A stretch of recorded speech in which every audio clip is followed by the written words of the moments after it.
नमस्कार दोस्तों। इजराइल के प्रधानमंत्री बेंजामिन नेतन्याहू ने जाते जाते बहुत बड़ा कारनामा कर दिया है। पूरे इस्लामिक दुनिया में हड़कंप मचा दिया है। बेंजामिन नेतन्याहू के इस फैसले से रसिया पूरी तरह से आग बबूला हो गया है। बोल दिया है कि इजराइल ने अपने पैर में कुल्हाड़ी मार लिया है। इजराइल ने जिस प्रकार सीरिया पे हमला किया है, सीरिया पे मिसाइल से अटैक किया है, भयंकर बमबारी किया है, यहाँ तक कि हमारे कई सारे मिलिट्री बेस को उड़ा दिया है, यहाँ तक कि कई सारे सोल्जर मारा गया है, कई सारे निर्दोष लोग मारा गया है। बेंजामिन नेतन्याहू ने आग से खेला है, उसका फल उसे अभी मिलने वाला है। उन्होंने तीसरा विश्व छेड़ दिया। दोस्तों, रूस का साफ कहना है कि ये हमला सीरिया पर नहीं, ये तो सीधा सीधा रूस पे हुआ है। हम छोड़ेंगे नहीं, हम पूरी तरह से पूरा पावर लगा के इजराइल को मिटाने के लिए आ रहे हैं। दोस्तों, बहुत कुछ हुआ। बोलेंगे आखिरकार नेतन्याहू ऐसा क्यों किया, जाते जाते सीरिया पे हमला क्यों किया, वो भी बहुत भयंकर हमला, बमबारी, मिसाइल, खासतौर पे सब कुछ किया। ऐसा क्यों किया, क्या हो गया है आखिरकार नेतन्याहू को? क्या जाते जाते नेतन्याहू का दिमागी संतुलन खराब हो गया है? दोस्तों, मैं आपको एक एक पॉइंट बताऊंगा। और बड़ी बात तो यह है, यहाँ से हो सकता है फ्यूचर में, दोस्तों हो सकता है एक छोटा मोटा युद्ध शुरू हो जाए, वार शुरू हो जाए, क्योंकि ये साफ दिखाई दे रहा है बेंजामिन नेतन्याहू अपने कुर्सी के लिए कुछ भी कर सकता है, देश के लिए और कुर्सी के लिए कुछ भी कर सकता है। बेंजामिन नेतन्याहू ने साफ कर दिया है कि हमारे पास अंतिम मौका था, हमने इस्तेमाल किया, अब आगे देखो होता है क्या। अब दोस्तों चलिए हम लोग शुरू जानते आखिरकार हुआ क्या है, क्यों सीरिया पे हमला किया है।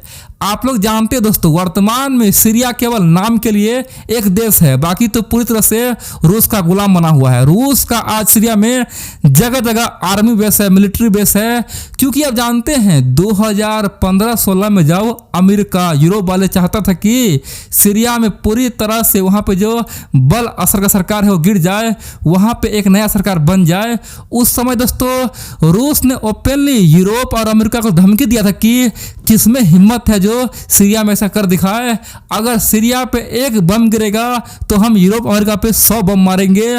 इतना ही दोस्तों, रूस और पुतिन ने 2015-16 में ओपनली बोला था कि सीरिया में हम S-400 का तैनाती करेंगे, वो भी तुर्की से पहले, चीन से पहले सीरिया को हम देंगे। इतना ही नहीं, सीरिया में उस समय यानी कि 2015-16 में रूस यानी कि पुतिन ने अपना S-300, S-200 तमाम जो एयर डिफेंस सिस्टम है तैनात कर दिया और सबको बोल दिया कि अब हमसे पंगा लो। दोस्तों, यही कारण कि बल असर का सरकार बचा था और तभी से बल असर खासतौर पर रूस को अपना भगवान मानता है, बोलता है कि रूस तो हमारे लिए देवता है, पुतिन तो हमारे लिए साक्षात भगवान है। और दोस्तों, इसीलिए बल असर ने मित्रता के नाम पे सीरिया को पूरी तरह से रूस के हाथ में सौंप दिया और बोला कि आपको जहां मन है वहां पे मिलिट्री बेस बनाइए। और दोस्तों, आज हाल ऐसा हो गया है कि नाम के लिए सीरिया है, बाकी तो पूरी तरह से रूस का सीरिया गुलाम बना हुआ है। जगह जगह रूस का बम्बर है, मिसाइल तैनात है। इतना ही नहीं, परमाणु बम्बर भी वहां तैनात है। दोस्तों, बहुत सारा मिलिट्री बेस है। अब बोलेंगे आखिरकार इजराइल हमला क्यों किया? देखिए, आप जानते हैं वर्तमान में इजराइल में क्या हो रहा है, पॉलिटिकल क्राइसिस चल रहा है। वहां पे जो नेफ्ताली बेनेट है ना, नेफ्ताली बेनेट बोल रहा है कि हम पीएम बनने वाले हैं, क्योंकि उन्होंने तमाम पार्टी को एक कर लिया है और खासतौर पे नेतन्याहू का जो पार्टी है ना उसे भी तोड़ दिया है, तमाम संसदों को तोड़ के अपने में मिला लिया है। खासतौर पे तमाम नेता और तमाम सांसद का यही कहना है कि अगर यहाँ से हम लोग नेतन्याहू को पीछे नहीं हटा पाएंगे और आने वाले समय में चुनाव हो गया तो चुनाव में 100% नेतन्याहू जीत जाएगा, क्योंकि उसका इमेज अच्छा बन चुका है और फिर फ्यूचर में कोई भी पीएम नहीं बन पाएगा। दोस्तों, इसीलिए सबने मिलकर एक प्लान बनाया है कि नेतन्याहू का करियर खत्म कर दो, उसका जो कहानी है वही खत्म कर दो, उसे हमेशा हमेशा के लिए जेल में बंद कर दो। दोस्तों, आप जानते हैं ना, नेतन्याहू पे इजराइल में कई सारा केस हुआ है, खासतौर पे घूसखोरी के मामले में, खासतौर पे करप्शन के मामले में। दोस्तों, इसीलिए सब चाहता है कि एक बार नेतन्याहू का सरकार गिरे और सरकार गिरने के बाद क्या होगा, उसे जेल में भेजा जाएगा। इजराइल का संविधान में साफ साफ लिखा है कि कोई भी प्रधानमंत्री चाहे कितना भी करप्शन में लिप्त हो, कितना भी घूसखोर हो, कितना भी क्राइम किया हो, लेकिन जब तक वो प्रधानमंत्री पद में तब तक उस पर कोई केस नहीं होगा, कोई उस पर कार्रवाई नहीं होगा। और दोस्तों, सब जानता है कि अगर चुनाव हुआ तो यहाँ पे फिर से वो पीएम बनेगा। इसीलिए बिना चुनाव कराए सब मिल के नेतन्याहू का सरकार गिरा के एक नया सरकार बनाने का प्लान बना रहा है, जिस प्लान के तहत नेतन्याहू का सरकार ऑटोमेटिक गिर जाएगा, फिर उस पर केस होगा और उसका करियर खत्म हो जाएगा, हमेशा हमेशा के लिए वो जेल में बंद हो जाएगा। अब दोस्तों यहाँ पे नेतन्याहू के सामने में एक बहुत बड़ा चैलेंज है कि आखिरकार वो अपना सरकार कैसे बचाए। दोस्तों हाल ही में नेतन्याहू ने एक बहुत ही भावुक बयान दिया था, बोल कि हमारे साथ ये नाइंसाफी हो रहा है, हमारे साथ इंसाफ नहीं हो रहा है, सबने हमें धोखा दिया है। और ख़ास तौर पे जिस समय हम गाजा पट्टी पर हमला किए, हमें उम्मीद था कि हमारा सरकार बचेगा, लेकिन यहाँ तो सब हमें हटाने का प्रयास कर रहा है।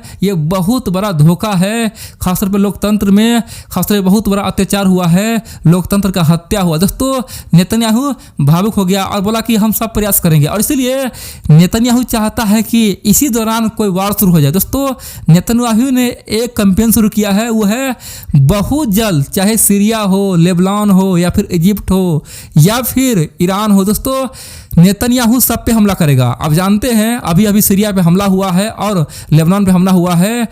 नेतन्याहू चाहता है कि एक युद्ध हो जाए, युद्ध होगा ना तो ऑटोमेटिक देश में अशांति फैल जाएगा, फिर तमाम नेता का फोकस युद्ध पे होगा, ना कि सरकार गिराने पे और बनाने पे। और इसीलिए इसी दौरान नेतन्याहू क्या करेगा, युद्ध भयानक बना के अपना सरकार मजबूती बना लेगा। दोस्तों नेतन्याहू को टाइम चाहिए, इसीलिए नेतन्याहू ने जानबूझ के सीरिया पर हमला किया है। वो जानता है कि सीरिया पे हमला करेंगे तो यहाँ पे रसिया सामने आएगा और रसिया से मजा आएगा युद्ध करने में, कम से कम 10 से 15 दिन युद्ध होगा, यानी कि छोटा मोटा वार होगा। तो यहाँ पे तमाम पार्टी हमारा साथ देगा और ऑटोमेटिक हम सबको अलग थलग कर देंगे। और इसीलिए दोस्तों सीरिया पे हमला किया है।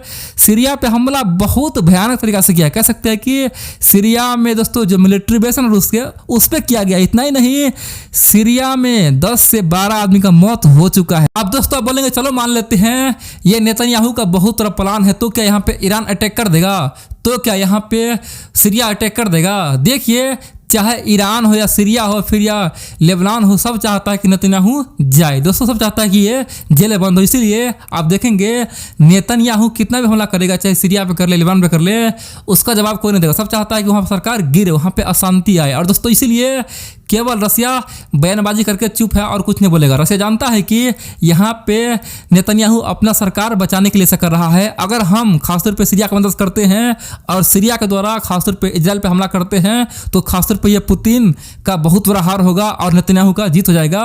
और फ्यूचर में फिर से नेतन्याहू 10 साल के लिए 15 साल के लिए वहाँ प्रधानमंत्री बन जाएगा। लेकिन दोस्तों एक सच्चाई और है, सीरिया चाहे कुछ भी सोच ले, ईरान चाहे कुछ भी सोच ले, लेकिन वर्तमान में जो इजराइल में हो रहा है ना, इजराइल के नया प्रधानमंत्री दोस्तों बेहद ही कट्टर है, खासतौर पे नेतन्याहू से 1000 गुना अधिक खतरनाक है। खासतौर पे अगर जैसे ही वो प्रधानमंत्री बनेगा ना, खासतौर पे दुनिया के तमाम थिंक टैंक ने बोल दिया है कि अगर ये बंदा केवल 2 साल रह जाएगा, 2 साल में गाजा पट्टी खत्म हो जाएगा, नक्शे से गायब हो जाएगा, फिलिस्तीन खत्म हो जाएगा। इतना ही नहीं, कई सारे सीरिया का हिस्सा इजराइल में मिला दिया जाएगा, ग्रेटर इजराइल पे काम शुरू कर देगा। ये बंदा इतना खतरनाक है ना, इजराइल में बच्चे उसे बहुत ज़्यादा देशभक्त मानता है, बोलता है कि ये बंदा देश के लिए जिएगा मरेगा। दोस्तों इजराइल में उसका छवि बहुत अच्छा है। तो सिंपल सी बात है, जो सीरिया, जॉर्डन या फिर ईरान खुश हो रहा है ना, उसके लिए काल आ रहा है। बाय द वे खासतौर पर नेतन्याहू जो भी था, लेकिन शांति से काम करता था, सोच समझ के सबको लेकर चलता था। लेकिन ये नेफ्ताली किसी का नहीं सुनेगा, सबको पिटाई करेगा। इसीलिए चाहे लड्डू इस हाथ में हो या फिर उस हाथ में हो, ईरान का ठोकाई जारी रहेगा और सीरिया हो या फिर जॉर्डन हो, उसका टेंशन हमेशा बना रहेगा।